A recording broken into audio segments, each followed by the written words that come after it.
I did not use any AI to make this episode. You're listening to an Airwave Media Podcast. And before we get started, I want to share this special message from my friend, Rebecca Shear. Hi, Rebecca Shear here. You may know me as writer and host of the kids and family podcast, Circle Round. My husband, Eric Shimalonis, has done all the music and sound. We started Circle Round in 2017, back when our now 10-year-old son was in diapers. 9 years later, Eric and I are stepping away from Circle Round and starting a new storytelling podcast, a 100% independent storytelling podcast called Lions and Legends. Lions and Legends will bring you fun, fantastical retellings of legends, myths, folktales, and fables through the ages.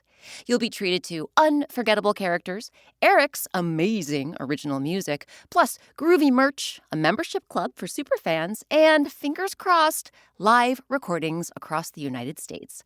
Grown-ups, please visit lionsandlegends.org to join our mailing list. And please consider contributing to our Lions and Legends fundraiser. Eric and I are starting this podcast from scratch, from the ground up. So any donation you can offer will help us keep bringing you spectacular stories for years to come. Help support us today at lionsandlegends.org. That's lionsandlegends.org. Now, back to you, Mick. Oh, thanks, Rebecca. Us indie podcasters and creators, we gotta stick together, you know? So welcome to The Past and the Curious. As always, I am Mick Sullivan. And also as always, I'm delighted to bring you a new episode. You might be surprised to learn that an entire forest got lost. It happened in the 1800s. We'll hear about it, how it got lost, along with all the lumberjacks from whom the trees narrowly escaped. But first, we're going to meet a college kid who changed the American Constitution because of a grade he got on an essay, and it might not play out how you think it will. Thank you for listening. I'll be rolling out a Kickstarter in the future, soon-ish. I don't know, I'm working on it for this book that is coming to fruition, all about animals. You hopefully have been listening to Important Animals in History every 2 weeks in between the full episodes. So if you haven't, go back and find those. If you have, well, here comes this new episode right now. Let's go. On to the American Constitution.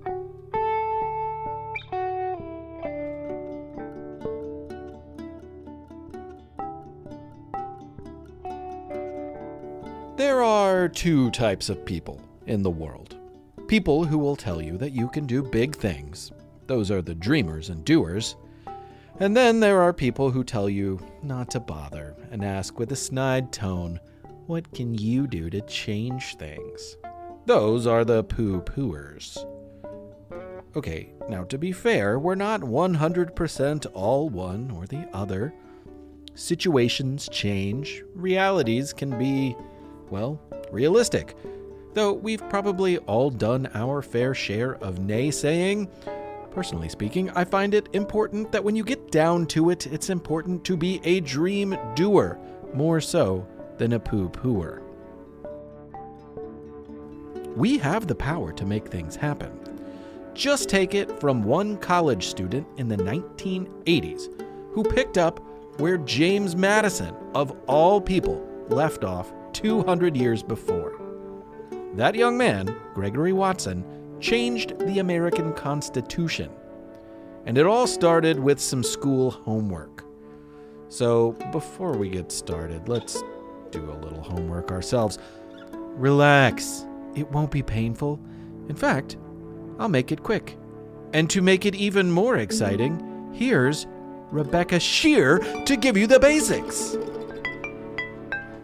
The American Constitution was created in 1788 and took effect in 1789. The Constitution is the supreme law, the most important set of rules in America. Any other laws created must not go against the Constitution. These are the rules that set up American government, Congress, the Supreme Court, and the President. They're also the rules that finally brought all of the early states truly together. For years after the American Revolution, states were friendly enough, but they were mostly independent. The Constitution created one government, the federal government, for the 13 states. Thank you so much, Rebecca.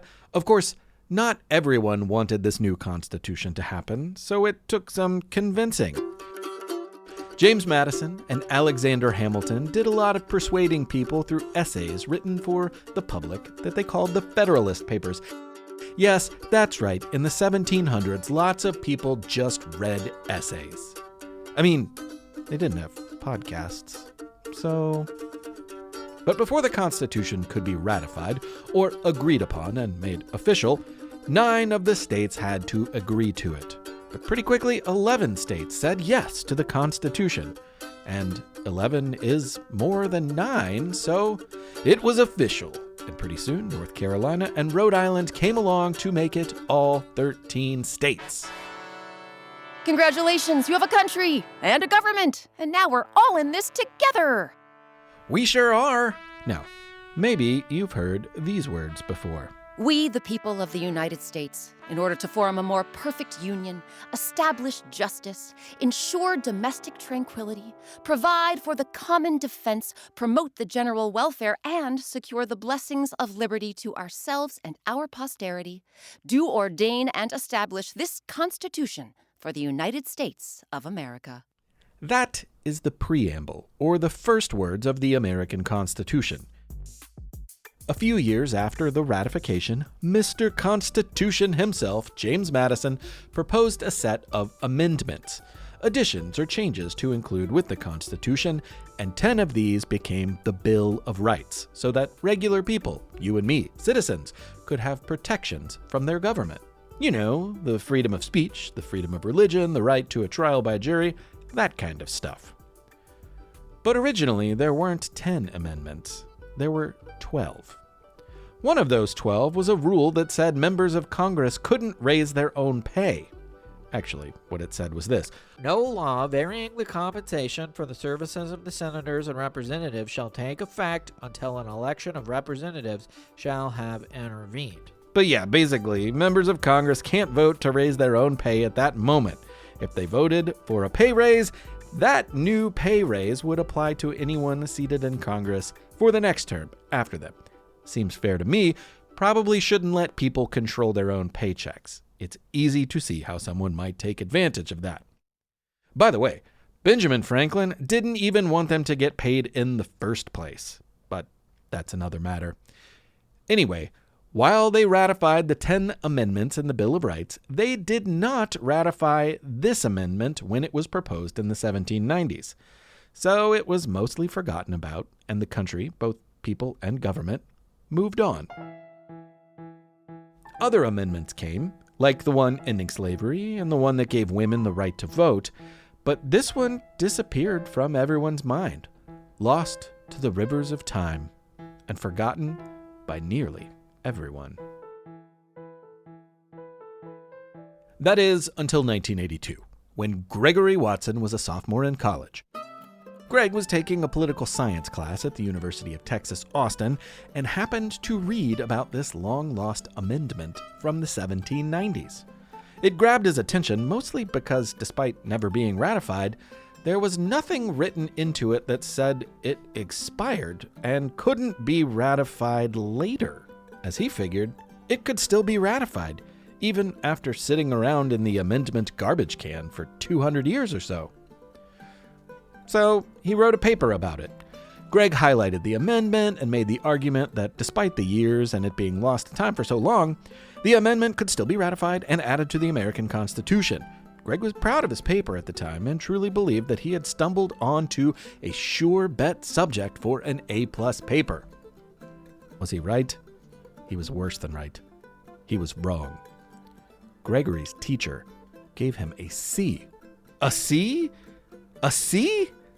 A C for Constitution, right? Maybe a C for cowabunga?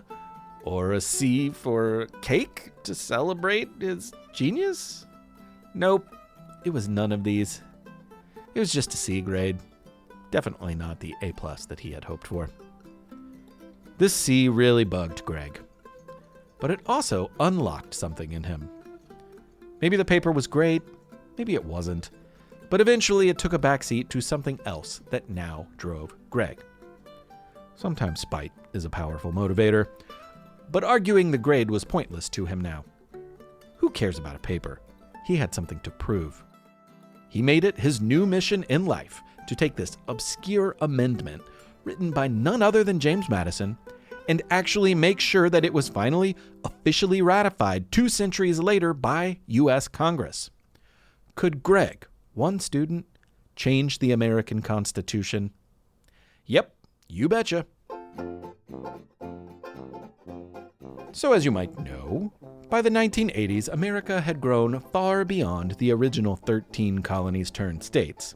Now there were 50 states, and in order to pass any constitutional amendment, the rules say 3/4 of the states must officially agree and accept the amendment before it is added to the Constitution, where it applies to the whole country. That meant Gregory needed 38 states to hold an official vote on this and say yes. He had a bit of a head start because back in the 1790s, 9 states had already done so. So if he counted the old votes from way back when, that only left him with 29 more new ones to go. Undaunted, Greg got busy. He wrote letters, made phone calls, and spent a significant amount of his own money telling people about this long-lost amendment and trying to convince them to put it to a vote, which was not easy. For a long time, it went nowhere. Not many were interested in helping or even hearing about it. They were poo-pooers. But in 1983, a representative from the state of Maine agreed to support it, and lo and behold, months later, the state Congress voted in favor. Greg got his first win. Only 28 more to go. While spite can be a motivator, sometimes success is even more powerful. Getting one state to say yes showed him what was possible, and it lit a fire.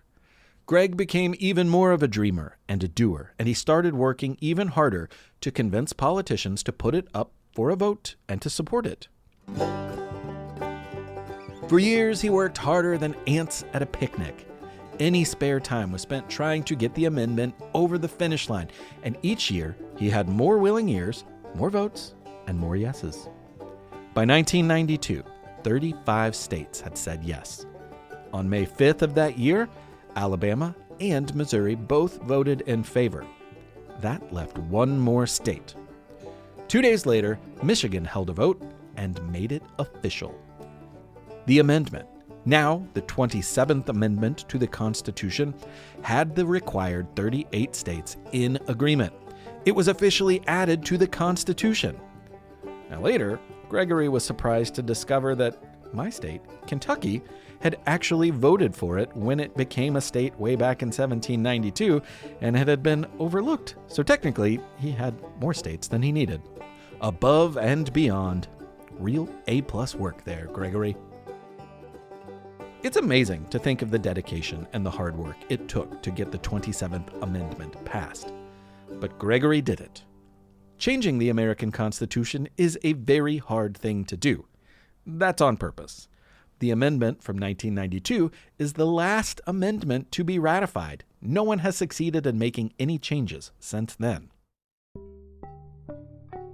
Of course, as a result of the amendment being brought back from the lost corners of history books on dusty shelves deep in libraries, Greg's original C-graded essay was proven correct. And a decade later, he got a new grade. As you might guess, it was an A. But more important than an old grade was the attention that it garnered at the time.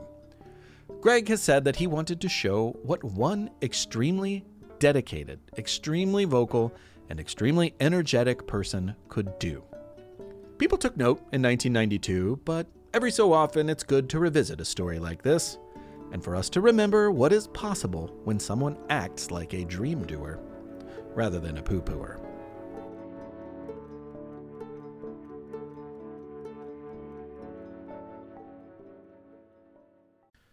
Hello, grown-ups.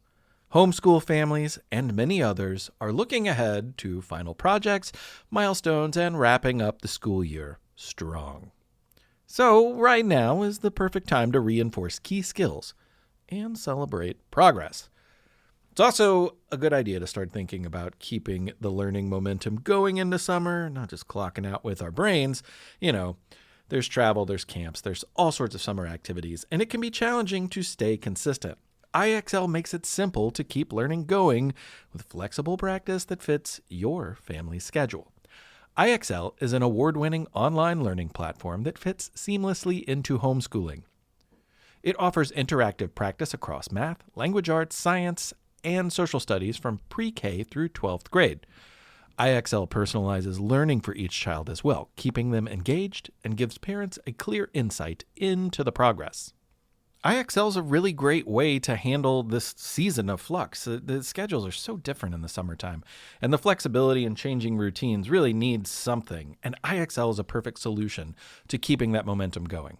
It's simple and time-saving, so everything is organized by grade and subject, and you can quickly find what each child needs without having to juggle multiple resources. Also, with the celebrations and awards and visible progress markers, all of this helps the kids stay encouraged and engaged.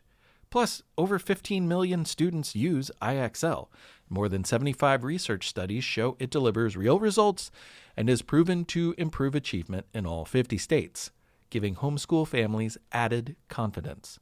Make an impact on your child's learning and get IXL now. And the Past and the Curious listeners can get an exclusive 20% off IXL membership when they sign up today at www.ixl.com/curious. That's right. Visit www.ixl.com/curious to get the most effective learning program out there at the best price.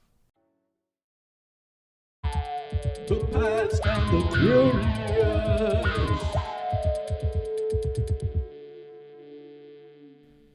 Oh my goodness, look at that. It's time for You Have 30 Seconds. I must now cede the floor to Vida from Nampa, Idaho. Vida, take it away. Copernicus was born in Turin, Poland in 1473. When he was 10, his father died, leaving him in the care of his uncle, a Catholic bishop, who arranged for Nicholas to attend the University of Krakow, where he studied geometry, arithmetic, and astrology. After Krakow, Nicholas went to the University of Bologna, where he studied Greek and astronomy. He also started to question the geocentric idea that the Earth is the center of the universe. Over many years, he wrote a manuscript called Commentary, 20 pages that explained this idea that the sun is the center of the universe, which was never published. However, a man named George Lofton convinced Nicholas to keep working on it, and eventually produced a book that was later published under the name On the Revolutions of the Heavenly Spheres. Nicholas Copernicus. It's a very musical name. So is the Revolutions of the Heavenly Spheres. You could do a lot of fun things with those names. Yeah, great work. Thank you so much. And hello to you in Idaho. So glad that you enjoy the show and that you have sent this along. If anyone else out there has a story that they would like to tell and thinks that they can do it in 30 seconds, all you got to do is hit record on a device like a phone or a tablet or a computer and send me the file at hello@thepastandthecurious.com. Thank you, Vida. It's quiz time. It's quiz time. It's quiz time. Time. Yep, that's right. It's quiz time. That's what that song means, and I'm going to ask you some questions about the American Constitution. As a delegate to the Constitutional Convention from New Jersey, a man named Jonathan Dayton was the youngest signer of the Constitution. How old was he when he signed it? He was 26 years old, and Jonathan would later go on to be Speaker of the House of Representatives, but his political career ended when he was arrested for possible involvement in a conspiracy with none other than Aaron Burr, sir. Choose your friends wisely. Anyway, Jonathan Dayton was found innocent, and now Dayton, Ohio is named after him. Okay, good. Question number 2, of course. Who was the oldest person to sign the Constitution?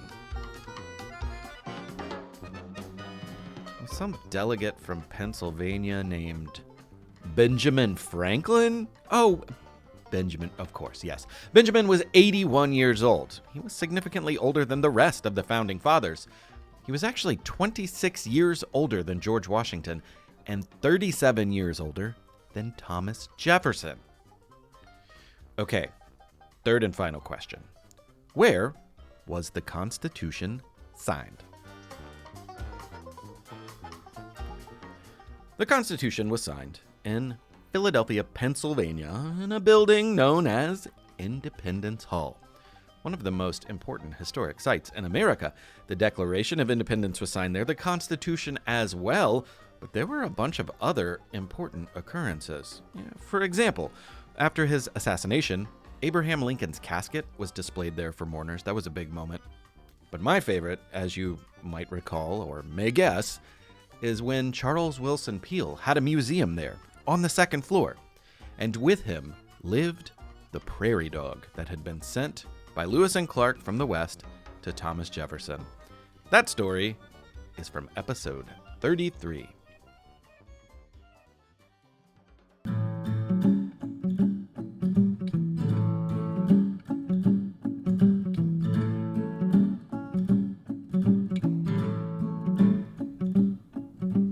Okay, so we don't know how much of it woodchucks can chuck, but we've wondered if they could. It can roll downstairs alone or in pairs, and the superstitious knock it for good luck. I'm talking, of course, about wood. In all seriousness, it's become a truly necessary part of our lives. It's super amazing, and it's practically everywhere. I don't know where you are right now, but I happen to be sitting in a building with a wooden frame structure, sitting at a wooden desk, fiddling with a wooden pencil. But that's just scratching the surface. Hey, please don't scratch in the wood. Oh, sorry.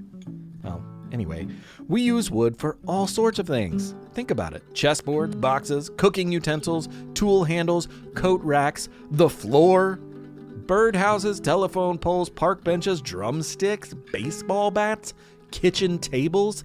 I could go on like this for a long time. I mean, even my favorite things here in my studio are made of wood.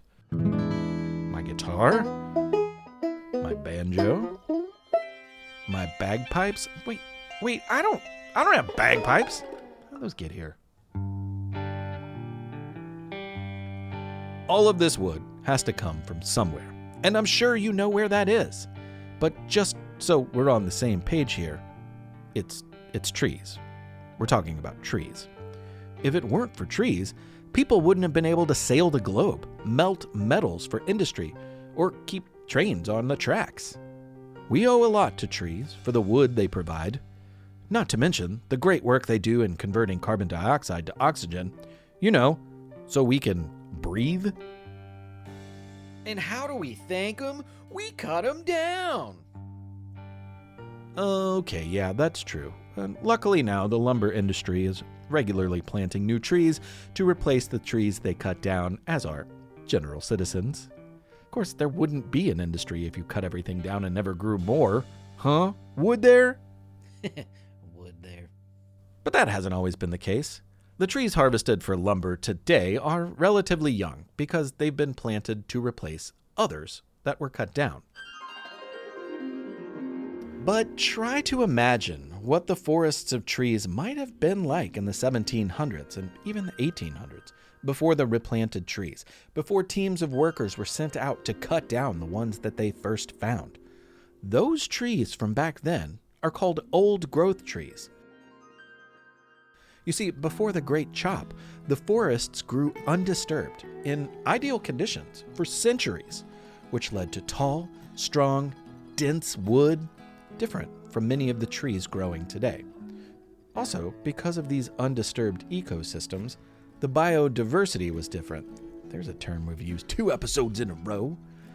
What I mean is the plant life was varied and rich on the ground around them, and that really helps a forest. There are still some old-growth forests in America and elsewhere around the world. Some old-growth trees were untouched by industry because they were just too hard to get to. Others may have been purposely protected after people realized how special they were.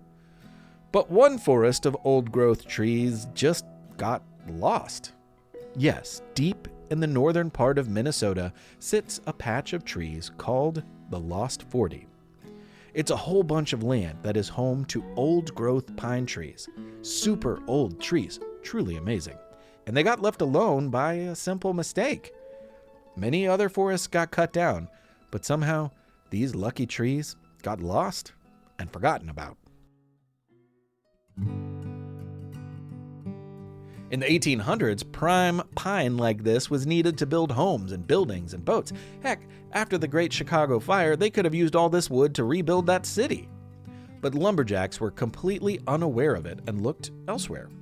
All they had to go on were maps, hand-drawn maps from surveyors who went out ahead of work crews to find the best places to chop down trees. Luckily for a bunch of trees in the middle of nowhere, Minnesota, the cartographers made a mistake. And luckily for Chicago, there was plenty of wood in other places, like Michigan, where they chopped down trees to rebuild the burned-down city. No matter where you were, life as a lumberjack was a tough life to lead. When one stretch of land was all clear, the huge crews would move on, following the maps. In America, after forests of trees were chopped down in the east, like Maine and Massachusetts, crews headed west to the lush woods of Michigan and Minnesota. Imagine a crew of 60, 80, or 100 teammates heading to a new land. When they stopped, the first trees they chopped down were for cabins and bunk beds. Once these were built, lumberjacks hung their stinky underwear and socks over the bedpost to dry each night, tucked into uncomfortable hay and sawdust-filled mattresses, and then they slept to the soothing sounds of other men snoring, like the chainsaws that had not even been invented yet. For days on end, those dudes wore themselves out sawing down trees, often with a two-man saw nicknamed the Misery Whip, and they didn't call it that for nothing. Takes a lot of calories to do lumberjack work, so in the morning at breakfast, the poor cook and kitchen attendants would prepare mountains of pancakes, and if they could get them, some eggs. Each meal was crucial, and the cooks did whatever it took to get every lumberjack about 5,000 calories each day. That was what they needed, because it's not only hard work chopping and sawing and transporting trees, it's also hard staying warm. You see, in places like Minnesota, the best time to move trees is in the winter.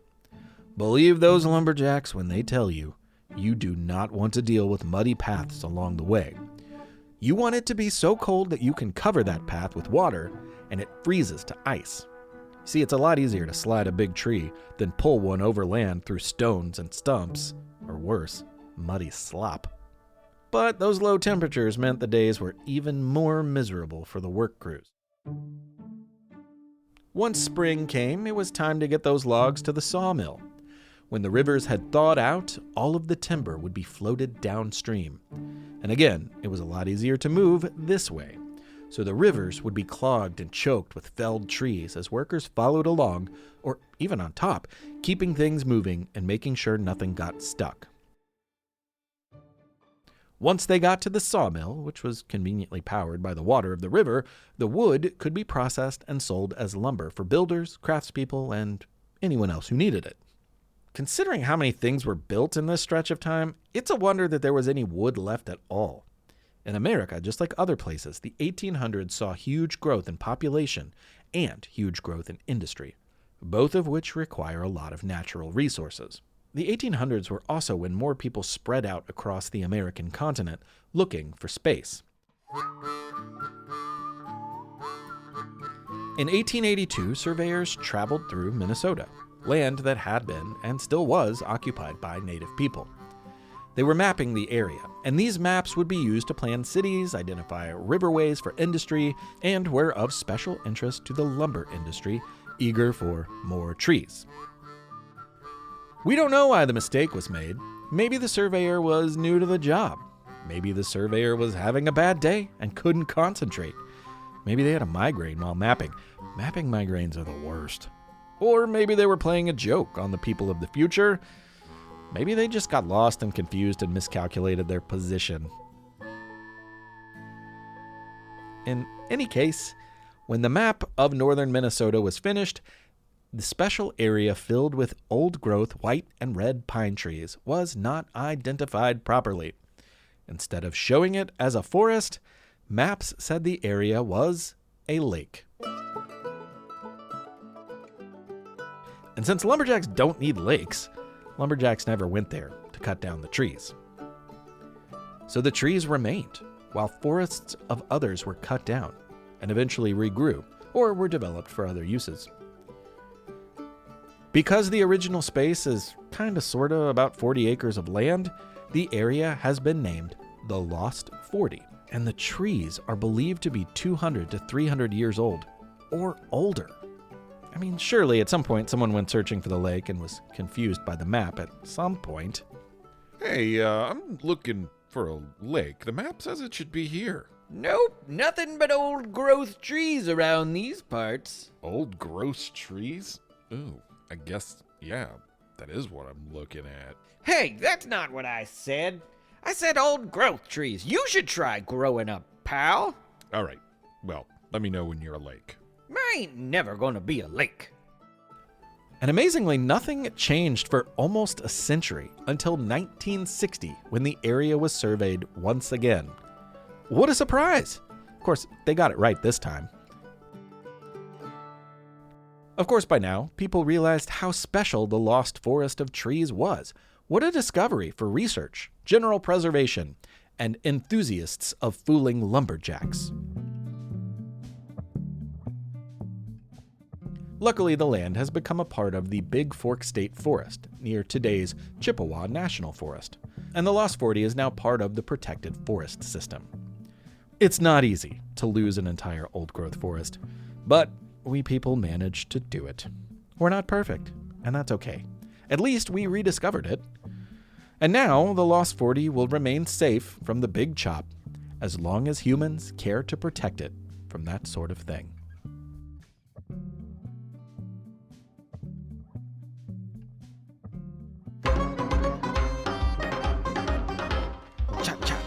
Well, hi everyone. Thanks for listening to episode 118. As always, I am Nick Sullivan, and I made this entirely with my hands and my mouth and my head and my stuff, my heart, all those human things, because I am just a human person.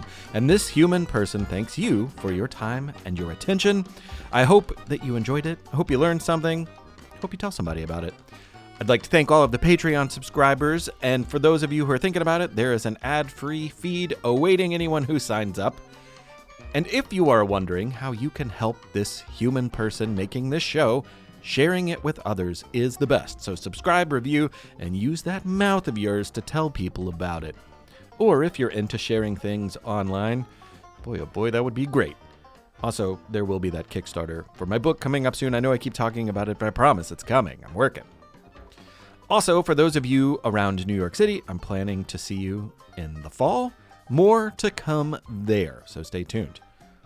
I'm Mick Sullivan, and I am reminding you to read a book, be nice to someone, water a plant, pick up trash in your neighborhood, do stuff like that. Thank you all so much. I hope you have a great start to summer.